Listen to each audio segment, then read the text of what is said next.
And that's the optimistic version. That's the version where nothing goes wrong. Right. Now let's talk about what it actually cost to build this show, with AI, from scratch, while holding down a 60-hour work week. The number is going to surprise you, and not in the direction you're expecting. This is The Late Start Show. I'm Saul. I'm Simone.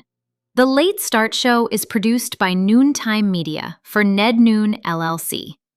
Today, we are pulling back the curtain on something most podcasters never talk about. Not the content strategy, not the gear list. The actual cost of building one of these things from nothing. Time, money, tools, mistakes, the full picture. And the reason we're doing this episode is because this show is itself the case study. Ned spent 45 days building what you're listening to right now, and he documented the whole thing. So this isn't theory. This is the post-game breakdown. And it's relevant to you whether you want to build a podcast or not.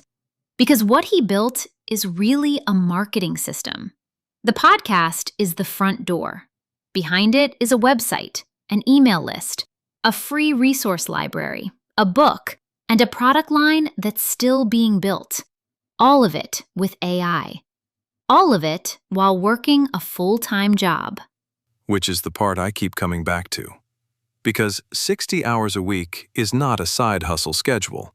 That is a full human life. And he still got this done. That's what we're talking about today. What it costs, what it takes, and what you'd do differently if you were starting over with what you know now. Let me say the quiet part out loud before we get into the numbers. A lot of podcasts about AI tools make it sound frictionless. Like you just describe what you want and it appears. That is not this episode. No, this episode is the honest version.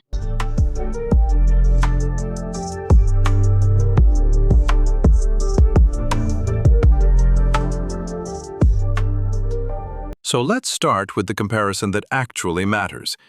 You said $5,000 to $15,000 to launch a podcast the old way. Walk me through that. Studio rental runs anywhere from $50 to $200 an hour, depending on where you are. You need editing. You need someone who knows how to mix two voices, clean up background noise, cut the dead air. That person charges. Then you need distribution, a hosting platform, show notes, maybe a website. And none of that includes the actual production value, music, branding, cover art. And that's before you've written a word. Right. The content is free. Your time isn't. And if you're paying a writer or a producer to help shape the content, you're adding to that number fast. Okay, now let's talk about what was actually spent building this show with AI. The annual costs first. Wix for the website, $175 for the year. That is your hosting, your design platform, your PDF vault, your email capture. Everything lives there. $175 for the year. For the year. Then 11 Labs for the voices, $11 a month. That is what makes this show sound like this. Two distinct voices reading a full script, verbatim, with natural cadence and pacing. I want to come back to that verbatim part, because it matters more than it sounds. It matters enormously. And then the email tool, $12 a month. That handles the opt-in, the delivery of the free guides, the list building that makes the whole marketing system work. So we're talking about, what, roughly $300 all in for the first year, assuming he stays on the current stack. Closer to $350 with the tool that ended up being the expensive lesson. But yes, that is the range. Against a $5,000 to $15,000 traditional launch. That is a genuinely stupid gap. It is. And the gap gets wider when you think past the podcast. A self-published book handled with AI. A print-on-demand brand designed and tested with AI. 10 songs for an original album composed and produced with AI. That is what 45 days of consistent work with the right tools actually looks like. Okay, I have to sit with that for a second. Because I think most people hear AI built it and they imagine it just appeared. And that is where we need to be honest, because it did not just appear. So let's talk about what was actually built. Because I think the scope of this gets lost when you just list the tools. Start with the website. This was not a simple template drop. The goal was a functioning marketing pipeline, which means a homepage that tells the story, a PDF vault where listeners and readers can access free guides, and an email capture system that connects all of it. Somebody opts in, they get access. Their email goes onto the list. Simple in concept. Not simple to build from scratch on a platform you're learning while you're building. How long did that take? The estimate is around 30 hours, spread across 45 days. 2 to 3 hours on workday evenings, 3 full Saturdays at roughly 12 hours each. So not 30 consecutive hours. 30 hours of focused work interrupted by a real life. Which is harder than 30 consecutive hours, not easier. Every time you sit back down, you have to re-find your place, reload the context, remember what you were trying to do and why. That's the thing nobody talks about with this kind of build. It's not just the working hours. It's the mental overhead of carrying it around. And Ned was carrying it around. Strategy conversations in the truck on the way home from work, hands-free. Thinking through the architecture of the thing while doing something else entirely. That is a particular kind of tired. When the project lives in your head even when you're not at the desk. Another 30 hours went into the podcast itself. The tool research, the scripting process, understanding how to prompt an AI voice platform to actually do what you need it to do. And then the testing, running previews, catching errors, rebuilding when something went wrong. 60+ hours total, over 45 days, while working 60 hours a week. And alongside all of that, 10 of 12 songs completed for an original AI-generated album, which has not launched yet, which is a whole other conversation for another episode. I want to hear that conversation.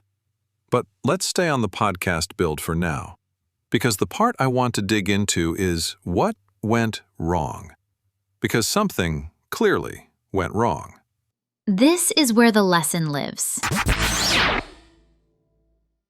Talk to me about GenSpark first, because I think a lot of people listening don't know what it is. GenSpark is the tool that makes this show possible in its current form. It is an AI platform that will take a full 2-person script and read it out loud, both voices, verbatim, every word. No improvising, no summarizing, no deciding that your 22-minute script should actually be 8 minutes because the AI got bored.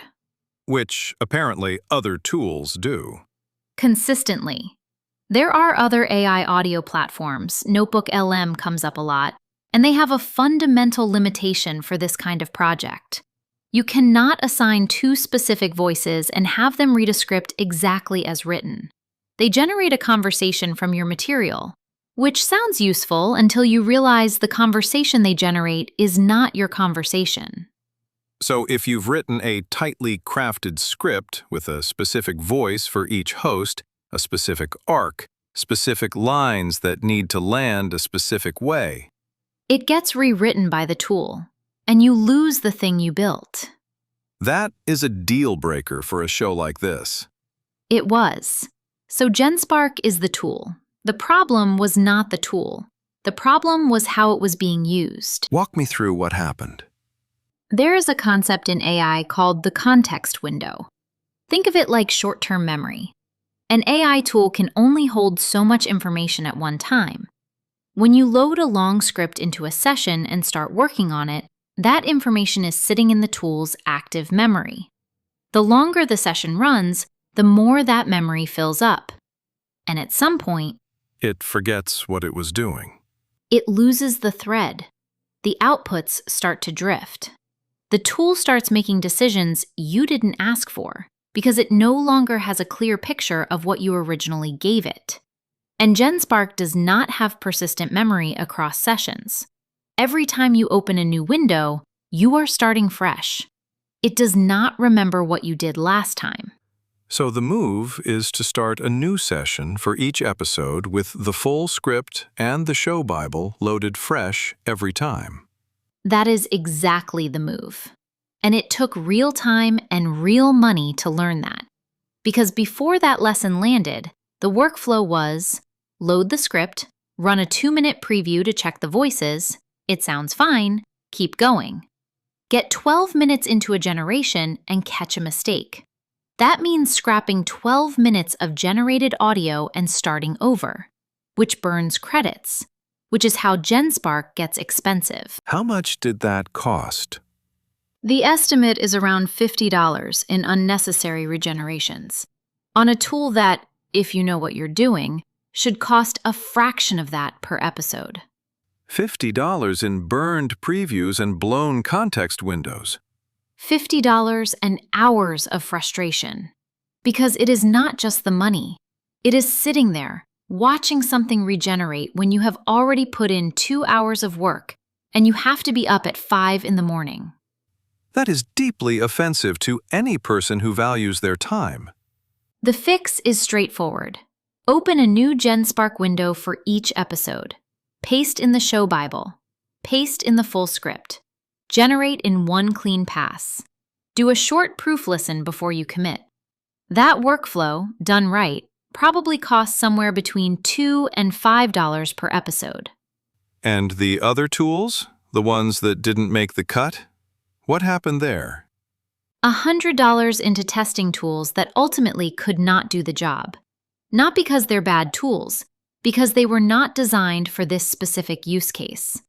If you need a 2-voice script read verbatim by voices you have selected, your options narrow down fast. And the way to learn that without spending $100 is to ask the question before you buy. What does this tool actually do? Can it read a full script with 2 assigned voices without changing a word? If the answer is no or unclear, move on. So the total waste, the money that could have been saved with better information going in, is what, roughly? About $73, and 30 to 40 hours of frustration and rework. $73 and 30 to 40 hours. That is the price of not knowing what you're doing before you start. Which is exactly why the free guide for this episode exists, because nobody should have to pay that tuition twice. All right, let me say the quiet part out loud here. We are at the 60-day mark of the 365-day Retirement Rebuild Challenge. The goal is $3,000 to $4,000 a month in retirement income by April of next year. 60 days in, what does the scoreboard actually look like? The honest answer is that the scoreboard looks like infrastructure. The book launched April 12th. First month, $100 in sales, mostly to family and friends. $100. $100. And I want to put that number in context because it is easy to look at that and think nothing is working. The sales stopped after the first week. Not because they had to, because a decision was made to stop selling and start building. Explain that decision. The thinking was, I can sell this book right now to the people who already know me. That is a short runway. Or I can spend the next 60 days building the infrastructure that lets me sell it to people who have never heard of me. The podcast, the website, the email list, the PDF vault. That is the machine that scales. So the choice was short-term revenue versus long-term reach. And the choice was the machine. The machine, which is now built, the podcast is live, the website has the email capture working. The PDF vault is operational.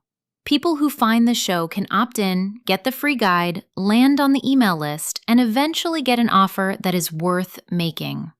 So what's not launched yet? RizRags, the print-on-demand brand, is built and tested but not live. The AI album is 10 of 12 songs in. Both need work before they're ready. What's next after those launch? Automation.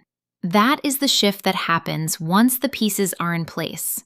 Right now, everything is being run manually. Content, outreach, email, social. The next phase is building the systems that handle that without constant input. That is where the time investment starts to pay dividends. So 60 days in, the honest answer is, you've built the thing. The revenue piece is still ahead. Yes, and that is not a failure. That is a sequence. Build first, sell second, scale third. Most people try to skip the build and go straight to the sell, and then they wonder why it doesn't hold. That hits a little too hard. It hits because it's real. I want to go back to the gap between what this cost and what it would have cost the traditional way, because I think that needs to sit with people, not just the podcast, all of it. A book through a traditional publisher means finding a literary agent, which takes months. Getting a deal, which takes more months and is nearly impossible as an unknown author with no platform. Waiting 18 months to 2 years for the book to be in print, and getting somewhere between 8 and 15% of the cover price when it finally sells. Against self-publishing with AI, where the book exists, it's available, and every dollar goes to the person who wrote it.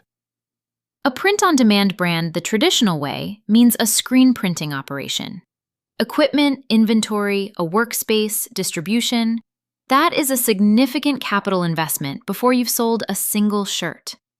Against a model that produces on order, requires no inventory, and can be tested for the cost of a monthly subscription. And the music. Find musicians who want to collaborate on your project. Negotiate. Book studio time. Pay for recording, mixing, mastering, distribution. Or use AI and make the record yourself. 10 songs in 45 days, alongside everything else. The scale of that genuinely gets me. 10 songs, a book, a podcast, a website, a product line in progress, in 45 days, while working a real job. That is what AI actually is. Not a miracle, not a shortcut, a multiplier. If you show up and do the work, it amplifies what you're able to produce. If you don't show up, it produces nothing. AI is not a paycheck. It is a multiplier. Exactly. Okay, if someone is listening to this and thinking about building something similar, what do they actually do? Not the theory, the real starting point. First, before you spend $1 on any tool, get clear on what you are building and why. Not a podcast, a marketing system. The podcast is one piece. The email list is the asset. The free resource is the door. Get the architecture in your head before you open your wallet. Agreed. Second, for the podcast specifically, if you need 2 voices reading a script verbatim, GenSpark is currently the tool that does that. New session for every episode. Show Bible in first, script second. Do not let the context window fill up and drift on you. Which is the expensive lesson from this build, handed to you for free? Third, the time investment is real. It will take longer than you think. It will cost more patience than you expect. That is not a reason not to do it. It is a reason to go in clear-eyed. If you know the first 30 hours are the steep part of the learning curve, you don't quit at hour 28 thinking something is wrong with you. That is the one. That is the sentence I want people to keep. Don't quit at hour 28. And the comparison always comes back to the traditional cost. Even a messy, imperfect AI build, 60 hours, a few $100s, some burned credits, that is still a fraction of what this used to cost. The barrier to entry on building something real has dropped in a way that is genuinely new. And the people who figure that out early have an advantage that is hard to overstate. That's it. That's the whole thing. Next episode, Print on Demand.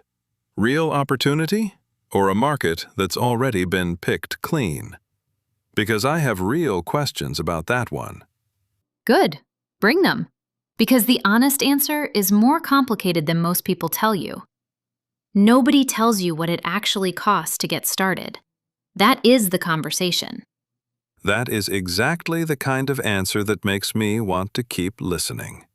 That's the idea. If this episode saved you some time or some money before you made the same mistakes, there is a free guide at nednoon.com that goes deeper on the whole build. It's called Don't Do It My Way, the smarter path to launching an AI podcast. Tools, costs, workflow, and the lessons that cost real hours to learn. All of it in one place. nednoon.com. Grab it before you open your wallet on any tool. And if you want to follow along in real time, find us at nednoon.ai on social. That is nednoon.ai.